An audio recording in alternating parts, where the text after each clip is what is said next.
గర్వంగా కూడా చెప్తా ఉన్నాను.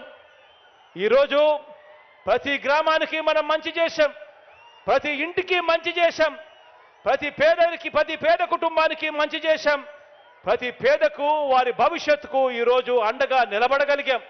ఈరోజు గర్వంగా కూడా చెప్తా ఉన్నా, మాట ఇచ్చాం, మాట నెరవేర్చాం, మళ్ళీ ప్రజల దగ్గరికి మాట నెరవేర్చామని చెప్పి ప్రజల దగ్గరికి వెళ్ళే పరిస్థితి ఈరోజు మనకు మన వైఎస్ఆర్ కాంగ్రెస్ పార్టీకి ఉంది. అందుకే అడుగుతా ఉన్నా, అందుకే చెప్తా ఉన్నాను, వచ్చే ఎన్నికల్లో మన టార్గెట్ 175కు 175 అని అడుగుతా ఉన్నాను. వచ్చే ఎన్నికల్లో మన టార్గెట్ 25 ఎంపీలకు 25 ఎంపీలు అని అడుగుతా ఉన్నాను.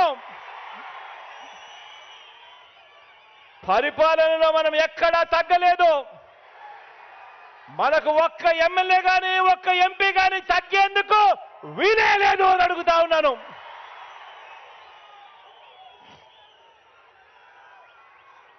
ఇది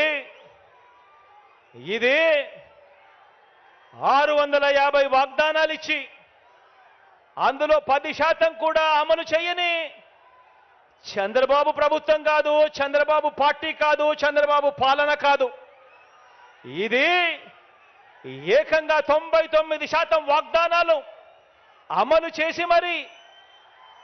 చేసి మరి ప్రతి ఇంటికి వెళ్ళి మేనిఫెస్టో చూపించి ఆ అక్క చెల్లెమ్మల ఆశీస్సులు కోరుతా ఉన్న మన వైఎస్ఆర్సీపీ పార్టీ. అటు టీడీపీ, ఇటు వైఎస్ఆర్సీపీ, అటు పెత్తందారులు, ఇటు పేదవాడు. అడుగుతా ఉన్న పేదవాడి భవిష్యత్ కొరకు యుద్ధానికి మీరంతా కూడా సిద్ధమేనా అని అడుగుతా ఉన్నాను.